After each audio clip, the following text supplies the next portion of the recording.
हर हर जय जोहार, जय आदिवासी, जय भी प्रदेश। समय कम है और अपनी बातों को शुरू करने से पहले मैं मंच पे उपस्थित हमारे सभी पुरखों को नमन जोहार करना चाहूंगी।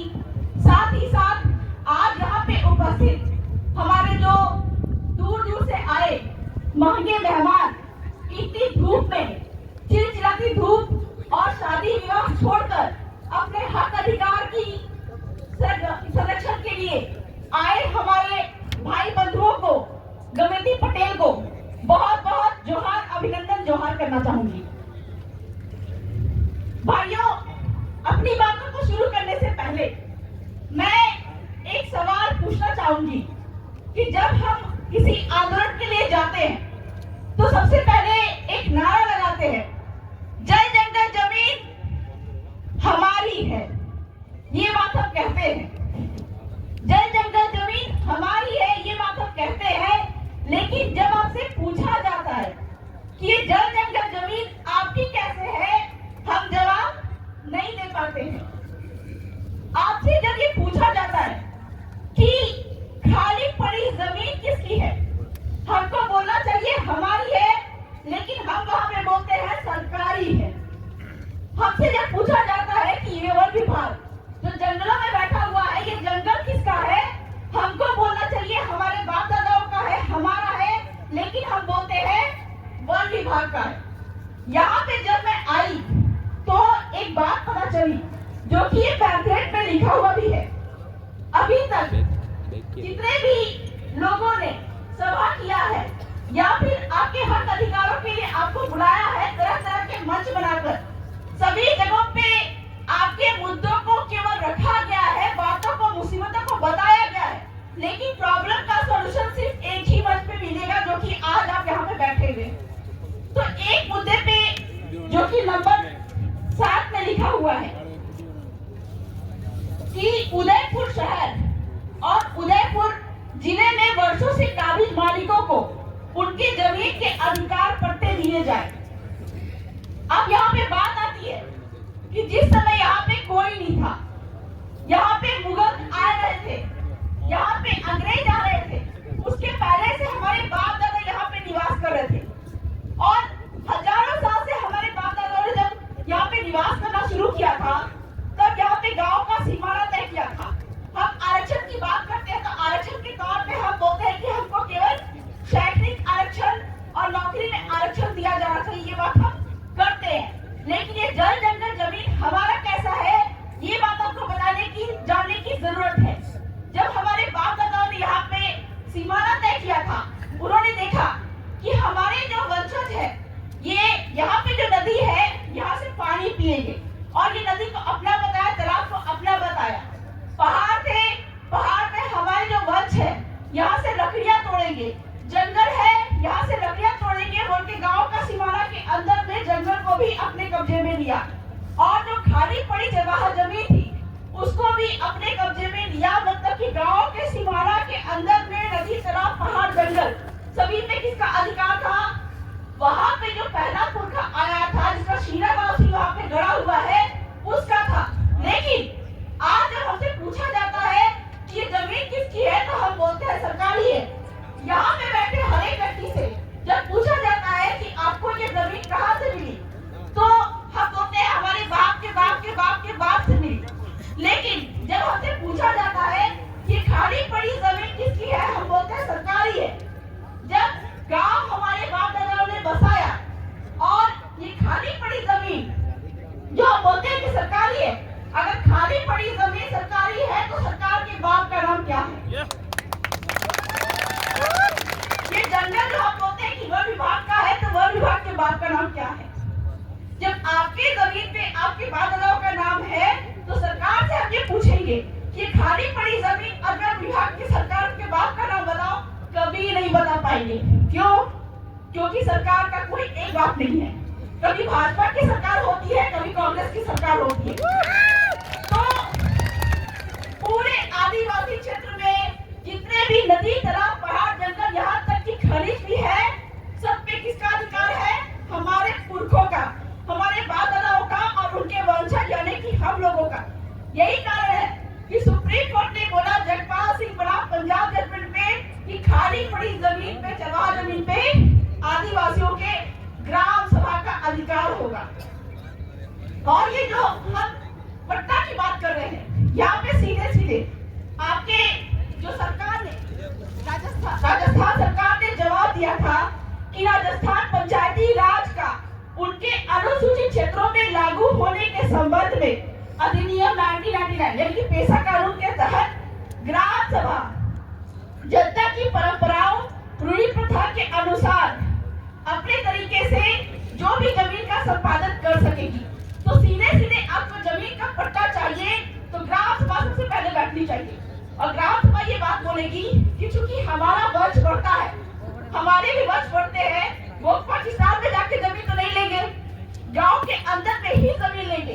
तो इस प्रकार से ग्राम सभा गांव बैठा के पचपटक बिठा के जहाँ पे जंगल में जमीन पर कब्जा किया हुआ है गांव के लोगों ने, वहाँ पे उसका पट्टा के लिए कलेक्टर को आदेश देगी और आदेश देने के बाद में कलेक्टर महोदय को ये बात बोलेंगे कि इस जमीन पे संबंधित व्यक्ति जो इसे कब्जा करके रखा हुआ है ये इसका पारंपरिक अधिकार है और यही आपके पेशा कानून में लिखा हुआ है।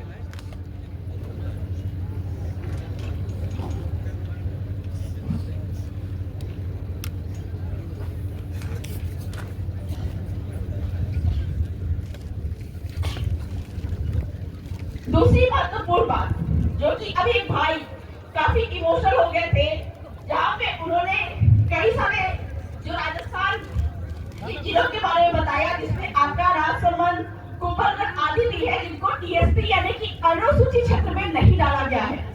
मैं आपको बताऊं कि झारखंड में हाईकोर्ट का एक निर्णय आया था जिसमें कहा गया था, इंग्लिश में है, आप लोगों को समझ में नहीं आएगा और आपका जो अनपढ़ नेता है कौन, उदयपुर सांसद मन्ना लाल रावत, उसको भी आपको ये बात बताना पड़ेगा। क्या बोलना पड़ेगा?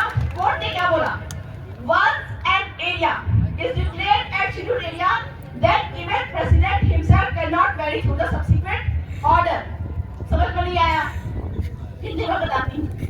यानी कि एक बार किसी क्षेत्र को अनुसूचित क्षेत्र यानी कि आदिवासियों का क्षेत्र घोषित कर दिया गया तो उसको अनुसूचित क्षेत्र से हटाया नहीं जा सकता है। लेकिन आपके यूआईटी यूडीए में विस्तार बढ़ाने के लिए जो आदिवासी क्षेत्र है, प्राचीन क्षेत्र है, इसको घटाया जा रहा है और उदयपुर शहरी को, सामान्य क्षेत्र को बढ़ाया जा रहा है।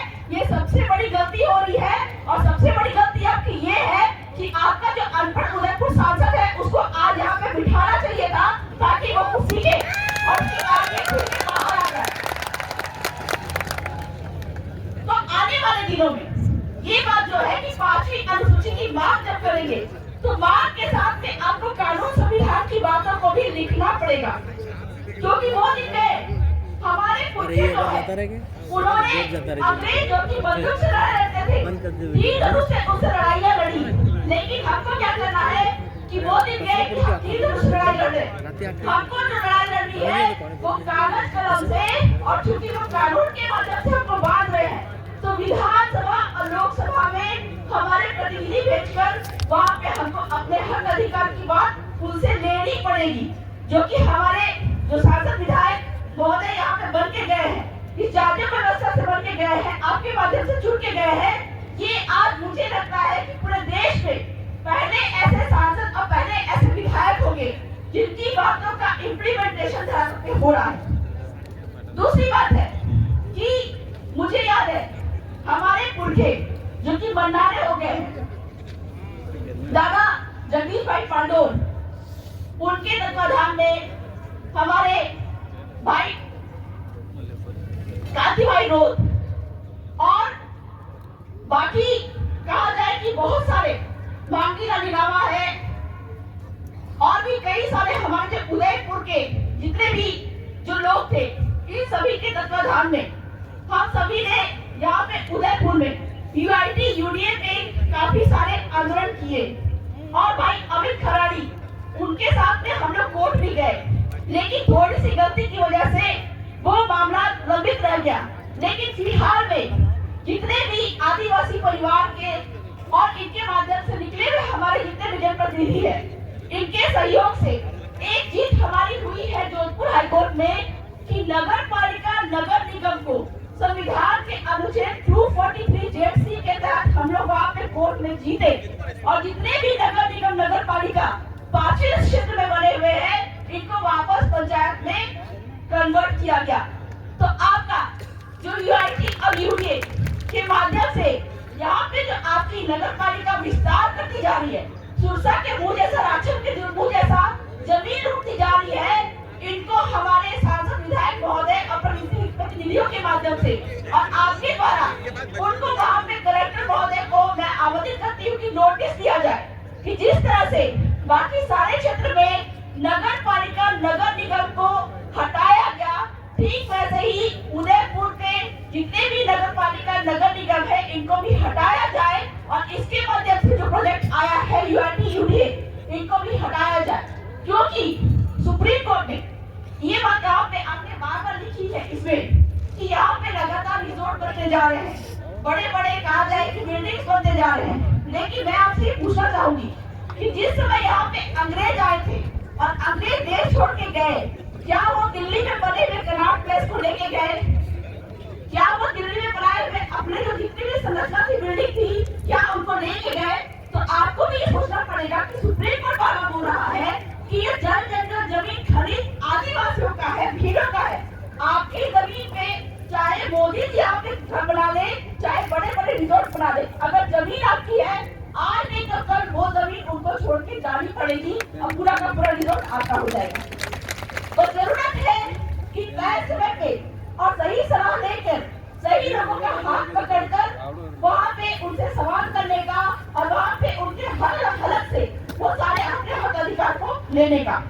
तो आज इस मंच के माध्यम से मैं हमारे सांसद महोदय राजकुमार जी रोज से ये अनुरोध करना चाहूंगी कलेक्टर महोदय से ये बात करने के लिए जिस प्रकार स्वायत्त विभाग ने नगर पालिका नगर निगम को वापस पंचायत में बदला है, ठीक वैसे ही उदयपुर में यूआईटी यूडीए के प्रोजेक्ट को भी निरस्त करवा के वापस पंचायत किया जाए। बहुत जो आप बहुत सारे वक्ता है, मैं बहुत जगह नहीं बोलूंगी। आने वाले समय में 5वीं अनुसूची का विस्तार कैसे बढ़ाया जाए, इसको लेकर कई क्षेत्रों में कैडर ट्रेनिंग के माध्यम से लगातार हमारी कार्यशालाएं चलती रहेगी और अपने वक्ताओं का सम्मान करते हुए अपनी बातों को यहीं पे विराम करती हूँ।